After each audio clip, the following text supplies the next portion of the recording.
금속 재료의 시험과 검사입니다. 자, 금속 재료는 여러 가지 방법으로 성질을 시험하는데요. 첫 번째 이제 인장 시험이라고 했죠. 인장 시험은 잡아당기는 형태입니다. 이와 같이 이런 시편을 놓고 양쪽에서 이렇게 기계로 이렇게 잡아당겼을 때, 이때 어느 이렇게 끊어질 때까지 잡아당길 때 얼만큼 변형이 일어나는가, 그런 걸 측정하는 것이 이제 인장 시험이 되겠습니다. 인장 시험을 알 수 있는 거는 저는 강도가 있고, 그 다음에 연신율, 얼만큼 늘어났는가, 이제 연신율이고요. 그 다음에 단면, 잡아당기다 보면 당연히 단면이 이렇게 수축이 됩니다. 요 그림을 한번 볼까요?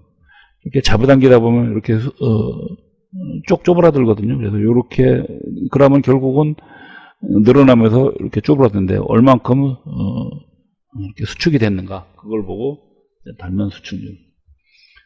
그다음에 기타 뭐 항복점, 비례한도, 탄성한도 이렇게 이런 거 있는데 이건 좀 요 밑에서 한번 보겠습니다. 자, 응력 변형률 곡선. 이렇게 힘을 잡아당기다 보면 이쪽이 힘입니다. 이쪽이 힘이네요. 이렇게 힘을 잡아당기다 보면 변형이 이렇게 생기죠. 변형이 생기는데 이 변형 생기는 걸 이렇게 그래프로 그려놓은 게 있습니다. 그걸 보고 응력 변형률 곡선이라고 합니다. 이게 잡아당기다 보면 대부분의 금속은 처음에는 잡아당기다가 힘을 빼면은 원래 상태로 이렇게 돌아갑니다. 이제 그 최대 한도를 보고 이제 비례 한도라고 그래요. 그래서 요 비례 한도에는 결국은 탄성인 셈이죠. 그래서 보통 요거 다음에 탄성 한도인데, 탄성 한도는 재료가 탄성을 완전히 잃어버리는 겁니다. 그때 최대한은요. 그런데 실질적으로 금속 이런 걸 해보면은 이 비례 한도와 탄성 한도가 잘 구분이 안 갑니다. 그래서 거의 비슷합니다. 그 다음에 저는 항복점이라는 말이 있습니다. 항복점은 여기서부터, 여기서부터는 완전히 소성 변형이 일어나는 겁니다. 소성 변형. 그래서 이렇게 상부 항복점, 하부 항복점이었는데, 이 상부 항복점, 하부 항복점 이렇게 나오는 거는, 이게 상부 항복점이고 이게 하부 항복점이거든요. 이거 나오는 거는, 이거는 연강에서만 나옵니다. 이 연한 강에서만 이렇게 나오고, 대부분 그 단단한 경강에서는 이렇게 안 나오고, 이제 그려보면 이런 식으로 나옵니다. 이런 식으로 나와요. 그러다 보니까는 뭐 일반적으로 이런 경강 같은 경우, 요거는 연강이라고 했죠. 연강 같은 데서 나오는데, 이런 경강 같은 경우는 요 비례 한도나 탄성 한도나 이 항복점이 이 세 가지가 잘 구분이 안 갑니다. 자, 그 다음에 이제 최대 응력, 요 최대 응력이 요 가장 높은 응력을 말하는데, 요게 이제 인장 강도가 되겠습니다. 그래서 여기서는 요 부분이 이제 인장 강도죠. 그래서 요 최대 응력 갖고 인장 강도를 계산한다 됐고요. 그 다음에 맨 마지막에 해당되는 거, 요걸 보고 파괴점 또는 뭐 파단점 잘라진 거죠. 인장 강도는 아까 여기서 요 최대 응력 갖고 계산한다 그랬죠. 그래서 요 최대 인장 하중을, 최대 응력을 시편에 원래 단면적 갖고, 여기 있는 시편에 요 원래 단면적 갖고 이렇게 나눠주면은 최대 인장 강도가 나옵니다. 그 다음에 이제 연신율, 아까 연신율은 얼마만큼 이런 재료를 이렇게 이쪽으로 잡아당겼을 때 얘가 얼만큼 늘어나는가, 이런 식으로 이렇게 쭉 늘어나는데, 이 늘어나는 비율을 하는 거 보고 연신율이라고 합니다. 이렇게 연신율을 측정하려면 여기다가 일정한 점을 찍어놔요. 점을 찍어놓은 다음에 쫙 잡아당기면, 그러면 나중에 요 점 길이를 이렇게 재보면 되겠죠.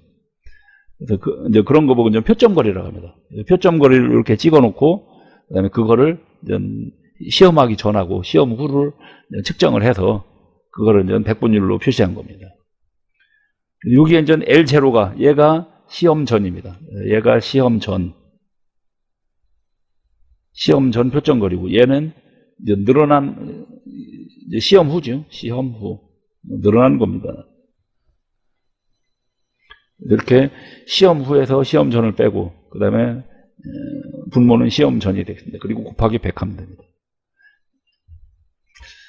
자, 그 다음에 이제 압축 시험이 있는데요. 여기서 앞에 가서 잠깐만요. 여기서 전 여기에 지금 없는데요. 연신율 말고 또 단면 수축률이 있습니다. 아까 여기에 단면이 줄어든다고 했거든요. 요걸 잠깐만 지우고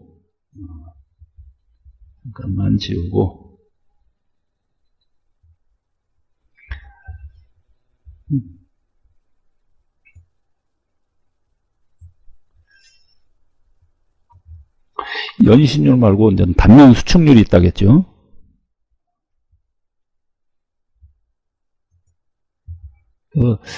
단면 수축률은 단면이 이렇게 줄어드는 거니까, 그래서 그 단면 수축률은 계산식이 이렇게 됩니다. 단면 수축률은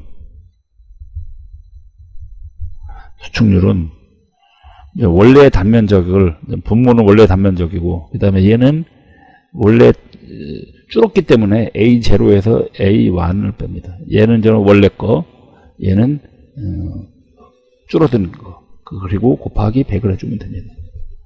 그러면 여기하고 틀리죠. 요 연신율은 L1에서 L0를 뺐거든요. 여기는 A0에서 A1을 뺍니다.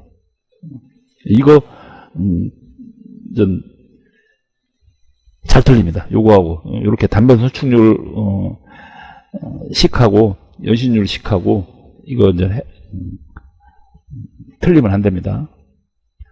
자, 이럴 때 계산하는 방법을 알려드릴게요. 무슨 율을 구하라. 그러면 율은 항상요, 이쪽에 분모에는 뭐가 들어가냐면요, 여기는 원래값이라고 보면 됩니다. 원래값 또는 초기값, 그렇게 표현하죠. 원래값이 들어가고, 그 다음에 요 위에 분자는요 이렇게 계산하면 됩니다. 큰 값에서 작은 값을 뺍니다. 큰 값에서 작은 값을 뺀다고 생각하면 돼요. 그리고 곱하기 100을 하면 됩니다. 여기도 보면 예를 들어 연신율이 이게 많이 늘어난 거죠. 그러니까 큰 거에서 작은 거죠. 여기는 원래값. 여기도 보면 이렇게 단면 수축률도 보면 원래가 단면이 크고 나중에 작아졌죠. 그래서 큰 거에서 작은 거 빼는 겁니다. 항상 이게 무슨 율을 구한다 그러면 위에 분자는 큰 값에서 작은 값하고 분모는 원래값, 초기값을 하고 그러고 곱하기 100을 하면, 그러면 절대 무슨 율 나온다 그러면은 틀릴 일이 없습니다.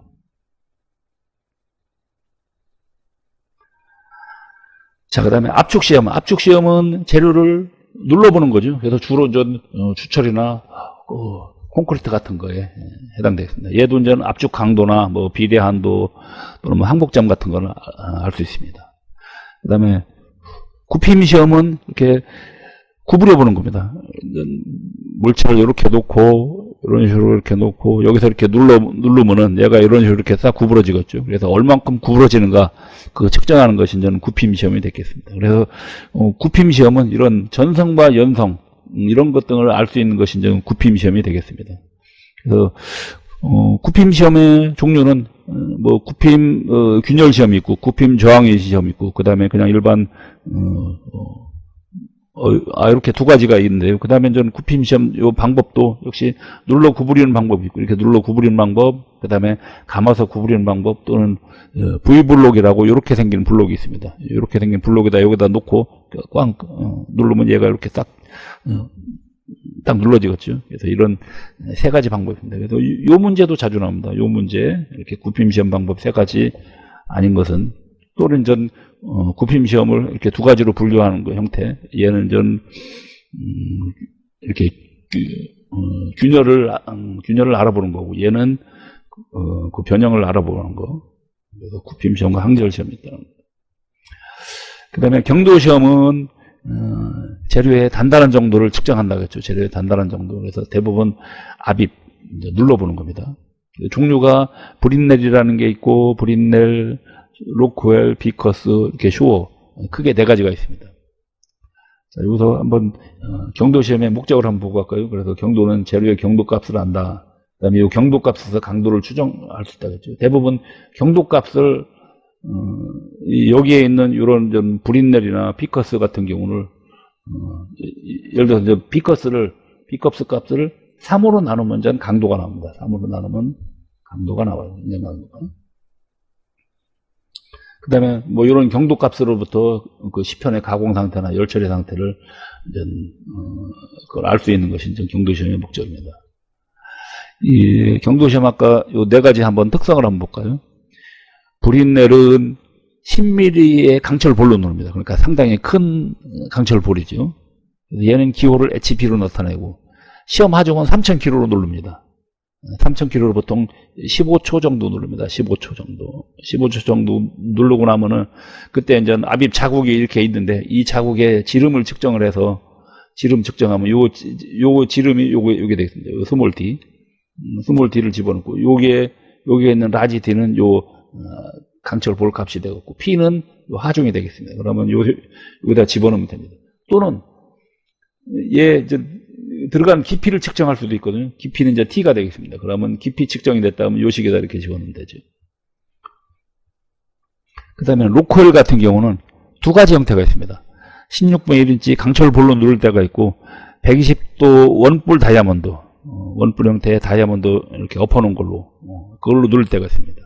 그래서 강철로 누를 때를 보고 HRB로 표현하고, 다이아몬드로 누르는 거 보고 HRC로 표현합니다. 얘는 특징이 누르는 힘도 틀립니다.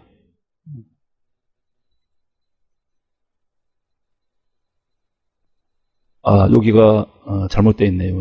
여기가 100kg고 이게 150kg입니다. 그래서 HRC가 150kg고 HRB가 100kg로 알고 있으면 되겠습니다. 여기가 잘못됐습니다. 그리고 이제 계산식은 여기가 130-500H. 그래서 이때 H가 들어가는 깊이를 측정하는 겁니다. 근데 얘는, 로코엘은 요거를 자동으로 계산해서 나오게 되어 있습니다.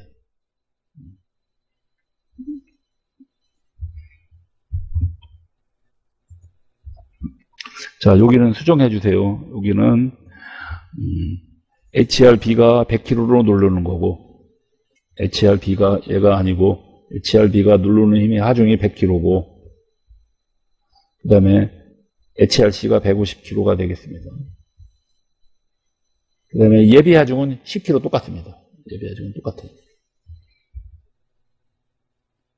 그 다음에 전 비커스가 있습니다. 비커스는 얘도 다이아몬드인데요. 얘는 피라미드형입니다. 피라미드. 그때 이 각도가 이렇게 피라미드 엎어놓은 모양으로 생겼는데요. 이렇게 생겼는데, 이때 여기서부터 여기까지 요 각도가 이게 136도입니다. 얘하고 틀린 점이, 얘는 원뿔이기 때문에 이렇게 생긴 거거든요. 원뿔. 그래서 얘는 찍힌 자국이 동그랗게 나와요. 근데 얘는 찍힌 자국이 보면 이렇게 나옵니다. 이렇게 네모지게 나와요. 이렇게 피라미드형의 그 다이아몬드로 누른다는 거. 그리고 대면각이 136도. 얘는 이때 요 각도가 120도를 말하는 거죠.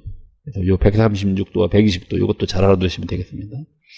비커스는 HV로 표현합니다. 그리고 얘는 특징이 1kg에서 120kg 자유롭게 하중을 변화할 수가 있습니다. 얘는 전부 다 브린넬 같은 경우, 로코엘 같은 경우 하중이 정해져 있거든요. 근데 비커스는 하중을 자유롭게 할 수 있습니다.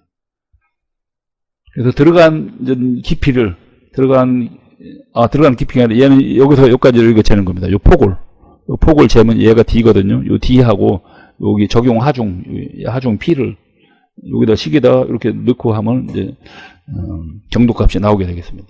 그래서 얘는 또 특징이 현미경 장착이 가능하기 때문에 뭐 이런 미세 조직도 측정이 가능하고, 그 다음에 그 얇은 판, 이렇게 하중을 적게 하면은 얇은 판 같은 경우도 얼마든지 측정이 가능한 것이 비커스가 되겠습니다. 그 다음에 쇼어 같은 경우는 얘하고는 좀 틀립니다. 이런 세 가지는, 여기 있는 세 가지는 전부 다 얘는 압입형이라고 보면 됩니다. 압입 누르는 겁니다. 압입형인데, 얘 하나만은, 얘는, 쇼어는, 얘는 반발형이 되겠습니다. 반발형이라는 것. 즉, 다이아몬드 추를 똑 떨어뜨려서 반발돼서 올라오는 높이 갖고 측정하는 겁니다. 이때 얘가 떨어뜨리는 높이, 얘가 반발돼 올라오는 높이. 그래서 만약 재질이 단단하다 그러면 많이 튀어 올라오죠. 그러다 보니까 얘는 표면에 자국도 남지 않고, 그 다음에 시험 기기 자체도 작고, 그래서 아무 데고 가서 할 수가 있습니다. 근데 얘네들은 전부 다 시험기가 다 무겁기 때문에 얘네들은 시험기가 무겁기 때문에 이동도 안 되고, 그래서 이동도 안 되고, 그 다음에 얘네들을 하려면 또 시편을 채취해야 돼. 시편이라는 걸 채취해야 되기 때문에 뭐 이런 완제품에 측정이 안 됩니다. 그런데 얘는 이렇게 반발을 하기 때문에 얘는 그래서 완제품도 되는 거죠. 얘는 완제품 측정도 가능한 것이 이렇게 쇼어가 되겠습니다. 그 다음에 충격시험인데요. 이제 충격시험은 이제 인성을 알아본다겠죠. 그래서 때려보는 겁니다. 그래서 딱 때려갖고 재료의 인성 또는 인성의 반대가 취성이라고 했죠. 그걸 알아보는데 이제 형태가 샤르피라는 게 있고 저는 아이조드라는 게 있습니다. 형태는 두 가지가 있습니다. 그 다음에 여섯 번째 비파괴 시험. 비파괴 시험은 여러 가지가 있는데요. 첫 번째는 자기 탐상. 보통 자기 탐상 보고 MT로 표현합니다. MT. 이 비파괴 시험은 지금까지 여기까지는 전부 다 어떻게 되냐면요. 여기까지는 파괴 시험이거든요. 재료가 파괴된다는 얘기는 재료에 손상이 있는 겁니다. 재료에 손상이 있는데 이쪽에 이 비파괴 시험은 재료에 손상이 없습니다. 재료에 손상이 없다. 이것이 이제 비파괴 시험입니다. 그래서 자기 탐상을 MT로 표현합니다. 그래서 M, 여기는 M 마그네틱, 그래서 자기 탐상입니다. 그래서 예를 들어서 이런 여기 N극하고 S극을 했을 때 여기에 이렇게 자력선이 흘러갈 때 여기에 결함이 있으면은 이 자력선이 이렇게 여기를 넘어가거든요. 이렇게 넘어가면서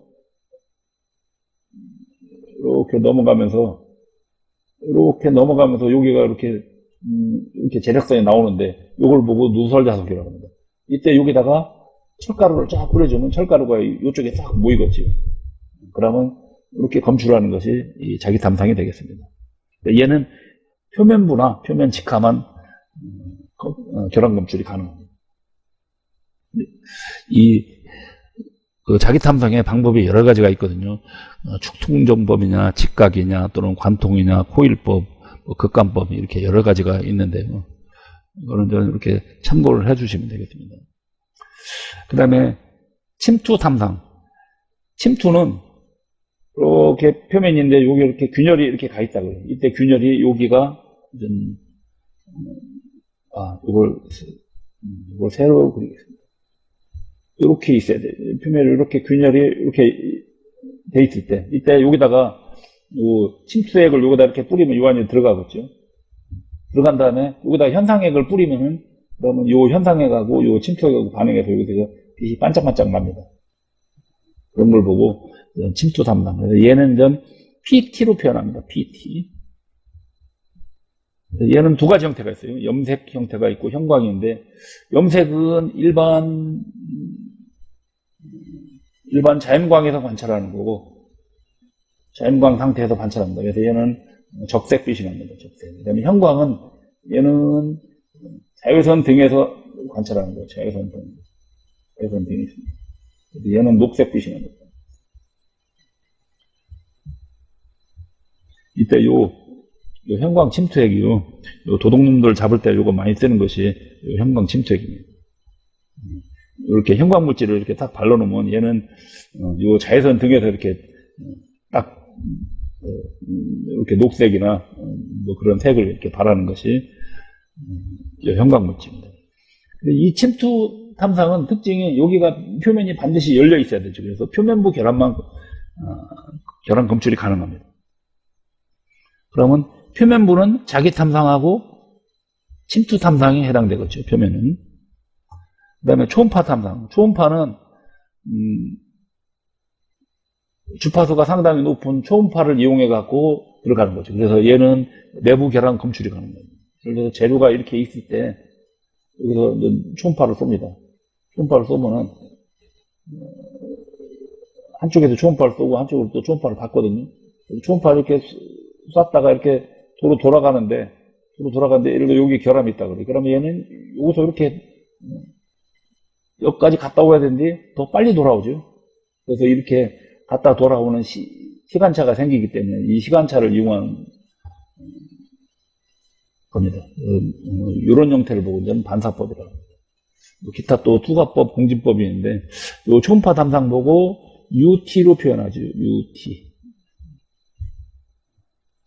UT 잘 알아두셔야 됩니다. 기호. 이 초음파 탐사는 크게 세 가지 방법이 있어요. 투과법, 반사법, 공진법. 이것도 시험에 잘 나옵니다. 그 다음에 방사선 투과시험. 방사선 투과시험은 RT라고 표현합니다.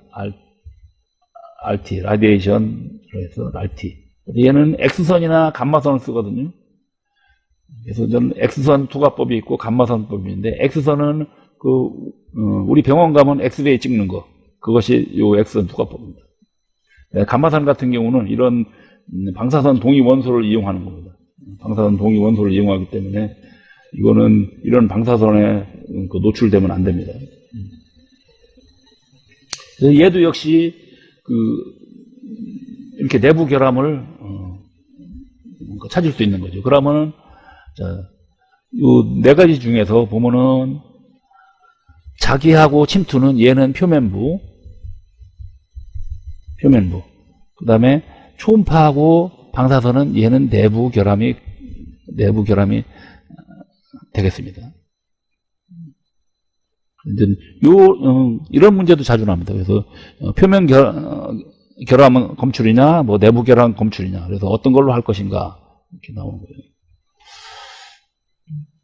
여기 보면 X선하고 감마선하고 비교하는 게 있습니다. 그래서 예를 들어서 X선 장치는 반드시 전원이 있어야 되거든요. 얘는 X선 발생 장치가 있기 때문에.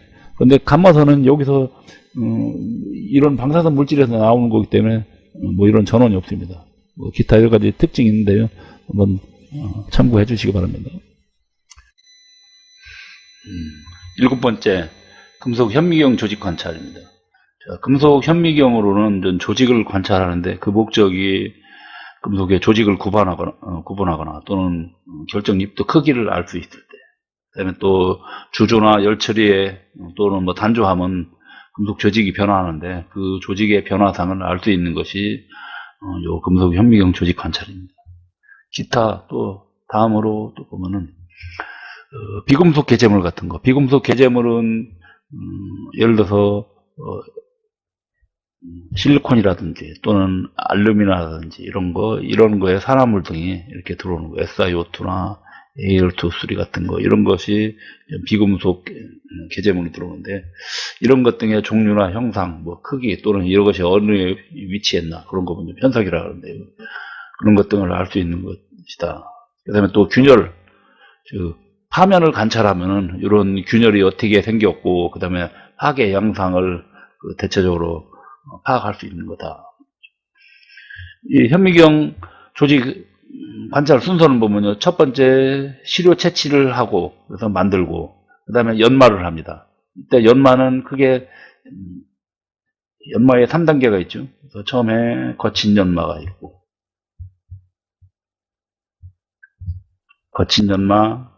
연마가 있고, 그 다음에 중간 연마가 있고, 미세 연마가 있고, 미세 연마.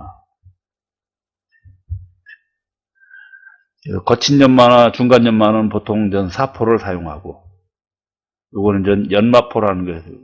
연마포를 사용합니다. 연마포 사용할 때는 여기다가 플러스 연마제를 사용합니다.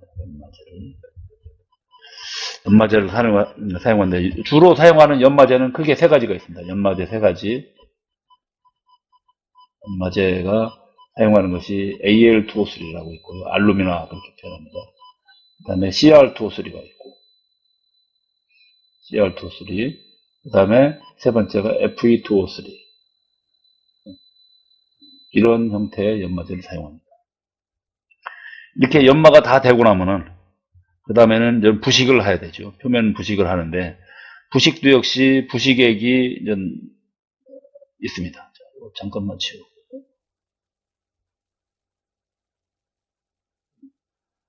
사용하는 부식액을 보면은, 부식액을 또 보면은, 예를 들어서 철강 같은 경우, 철강의 부식액으로 사용하는 게 이제 나이탈 있죠. 얘는 질산 플러스 질산에다가 알코올 넣은 거. 그 다음에 피크랄이라고 있습니다. 피크랄. 얘는 피크린산에다가 플러스 알코올. 이렇게 두 가지를 사용하고,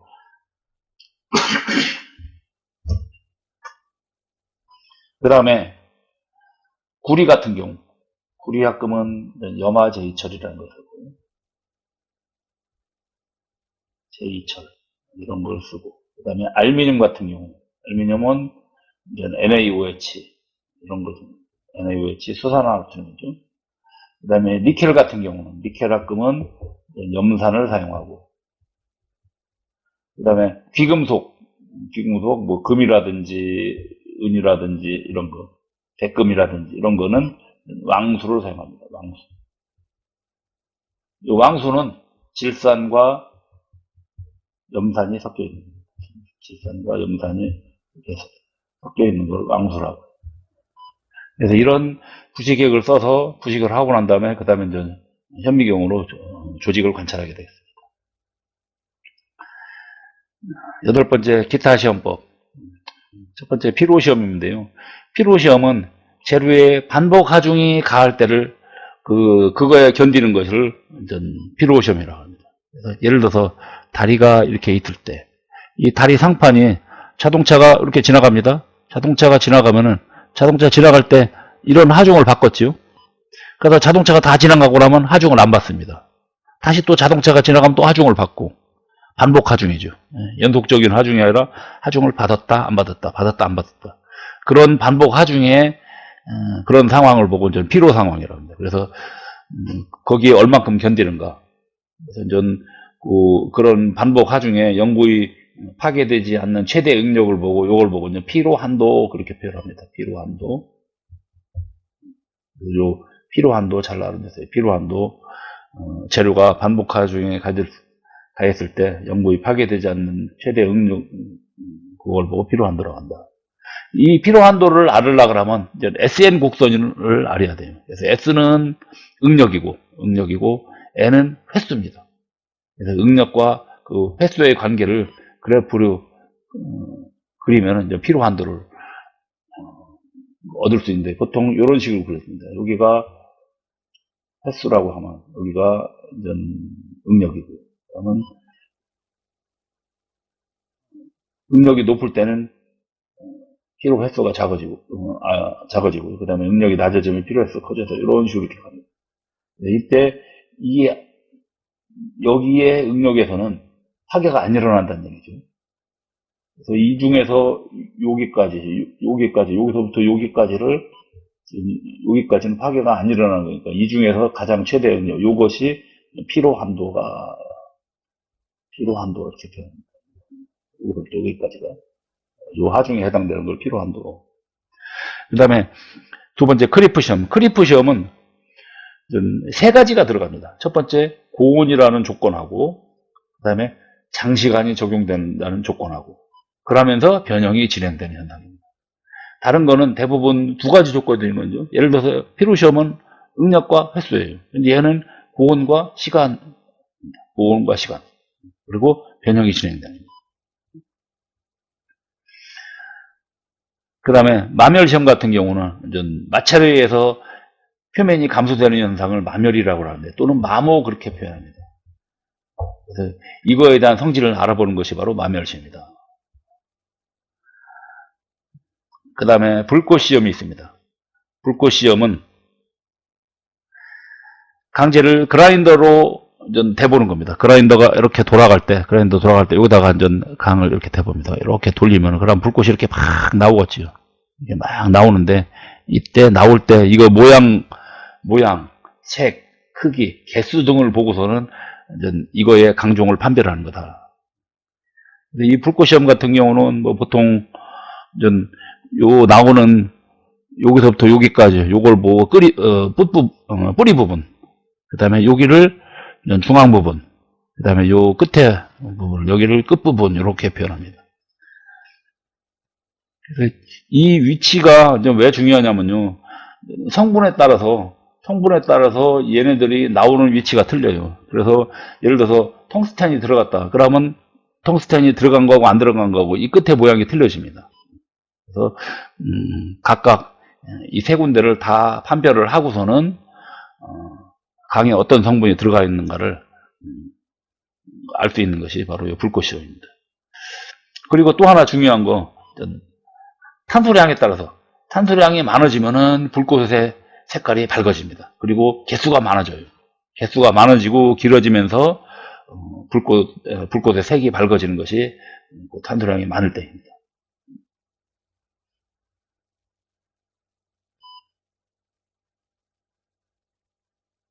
개념 잡기 문제 하나 볼까요?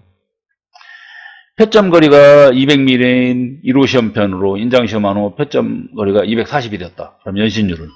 그러면 초기 길이분의 늘어난 길이 빼기 초기 길이라겠죠. 그리고 곱하기 100이니까. 그러면 220 이렇게 나옵니다.